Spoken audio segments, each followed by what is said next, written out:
السلام عليكم ورحمة الله وبركاته. عايزة تغيري وتجددي في طريقة عمل الصدور بتاعة الفراخ؟ تعالي نعمل مع بعض الفراخ بالصوص ده. خطيرة جدا جدا، من غير كريمة ومن غير أي تكاليف خالص. بصوص طعمه خطير ورائع، وهتعجب أي حد، وممكن كمان تعمليها في العزومات. جميلة جدا جدا. يعني فكرة تستاهل تتجربيها. هتعجبك قوي قوي، وان شاء الله هتلاقيها سهلة وبسيطة، المكونات كلها في البيت. اول حاجة كده معانا صدور الفراخ. صدر 2 حسب الكمية اللي انت عايزاها.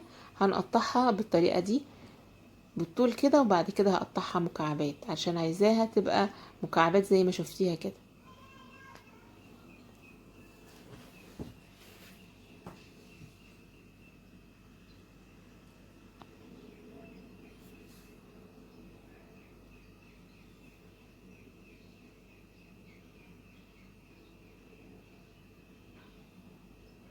مش عايزة مكعبات كبيرة قوي ولا صغيرة تتحرق، انا عايزاها حاجة وسط.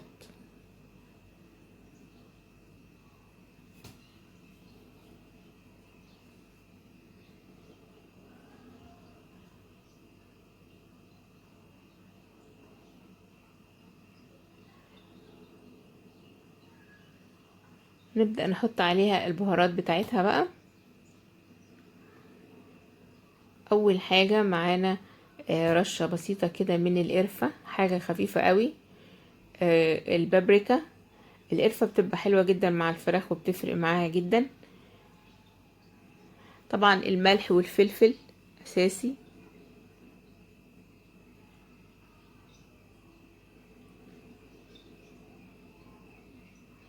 ودي كده معلقة زبادي.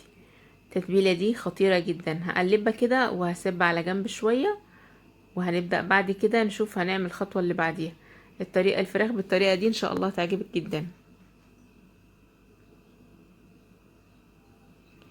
في طاسة كده على النار، واحط فيها معلقتين زيت زيتون او اي مادة دهنية متوفرة عندك، وهنزل بيها على الفراخ. يعني هنزل بالفراخ على الزيت لما يسخن، وهديله صدمة. النار عالية، ما توطيش النار ابدا ابدا، علشان الوصفة او اي وصفات من الفراخ تطلع ناجحة معاكي.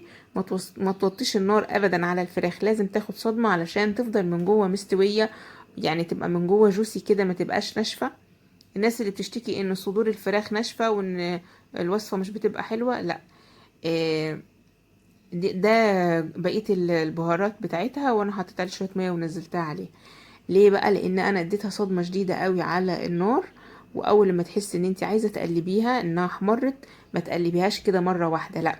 اديها شويه الميه البسيطه اللي انا حطيتهم دول، علشان تفك معاكي بسهوله بدل ما تتقطع منك وتلزق. لو انت مش بتستخدمي، يعني بتستخدمي حاجه غير الاواني اللي هي غير لاصقه دي. يعني لو بتستخدمي حاجه ألمونيا عادي كده وخايفه منها انها تلزق معاكي، ما احط نقطة مية بس، معلقتين مية، وهتبص تلاقيها فكت، وفي نفس الوقت هتديكي لون بني كده جميل جدا، ولون التحمير كأن لون المشاوي. هقلبها على الوش التاني، وهعمل نفس الحركة برضو قبل ما اجي اقلبها.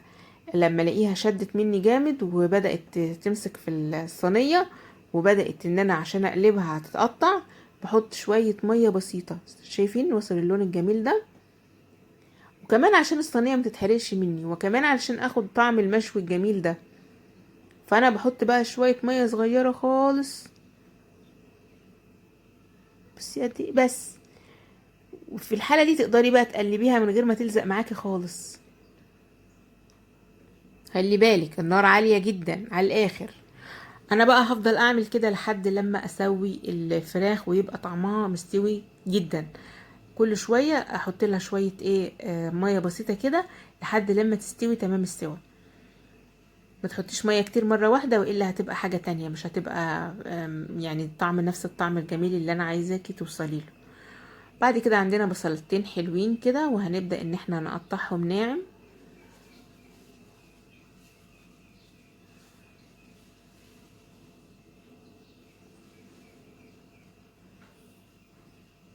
او ممكن تديهم فرمه في الكبه لو عندك مفرمه، تفرميهم يعني، بس مش ناعم قوي، المفرمه هتنعمهم لك قوي.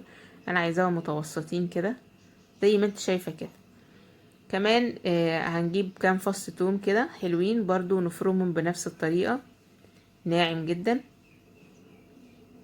التوم بقى بيدي الوصفة طعم تاني خالص.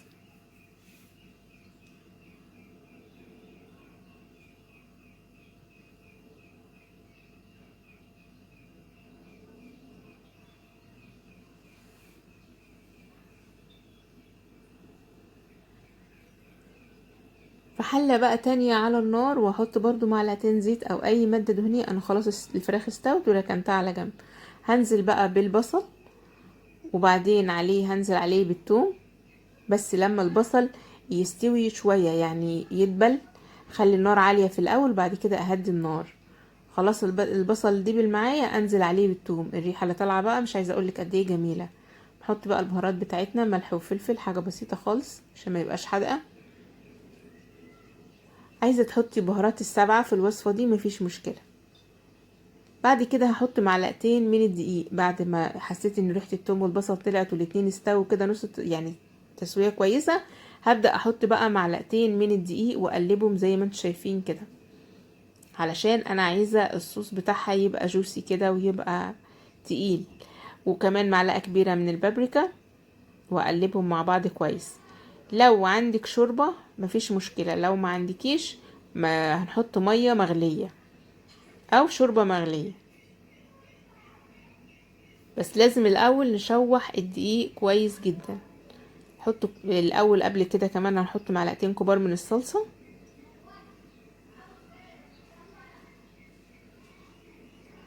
عشان تبقى معاكي مظبوطة وجميلة بقى، ونشوحها. وبعد كده هننزل عليهم بالشوربة او المية السخنة.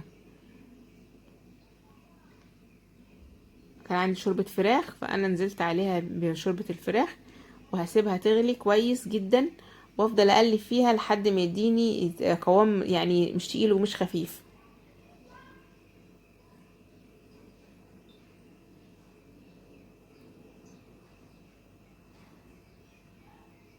بعد كده حسيت ان هي استوت. كل ما تحس ان هي هتتقل معاكي قوي ممكن تديها شويه شوربه، لحد لما تحس ان طعم الدقيق يعني خلاص اتغير وبقى طعمه حلو، علشان ما يكونش فيه طعم دقيق في الاكل.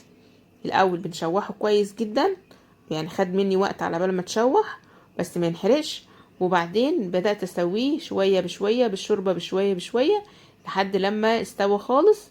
بعد كده بقى تقل، بنزل بيه على الفراخ اللي انا كنت محمراها، واديها غلوتين 3، وهتاكلي احلى فراخ ممكن تجربيها في حياتك.